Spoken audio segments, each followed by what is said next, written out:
49, pang 50 po siya. Ay na-disqualify po yung pang 49. Hiniring na po na kaagad namin. Yung problema po, ganito.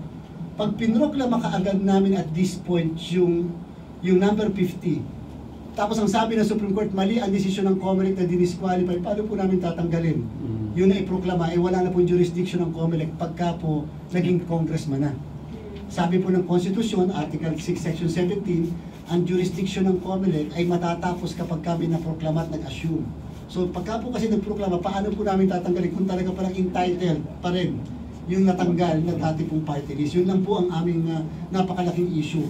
Pwede po. At saka number 2, kunyari po bang iproklama namin si number 50, tatanggapin po ba ng House of Representatives?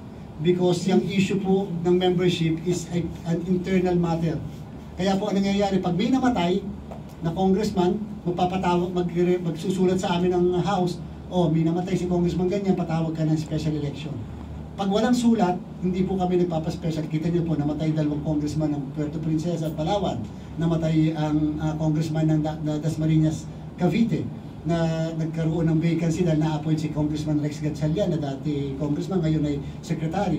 Wala pong patawag kasi hindi po sila nagpatawag. Pero, nung ma-appoint si Congressman Boying Remulla bilang DOJ secretary, may sulat po kami at sabi magpatawag ng special election. So, ganun po ang sinabi po natin. Yan po yung kadahilanan. Pero talaga po, handa na sana kami na i-resolve yung issue na yan tungkol po sa Akbayan Party List. Ang isa pang po, kaya nga po nagmamadali dapat ma-resolve, yan, sana nga po ma-resolve na rin ng kataas-taasang hukuman. Kasi po pangalawang participation ng Akbayan Pag po sila ay hindi para sila, tatalo para sila, hindi na po sila dapat makakapag-participate. So kinakailangan ma-resolve yung pong issue na yan. Kaya po nakadepende pa rin talaga doon po sa Supreme Court case. So I think may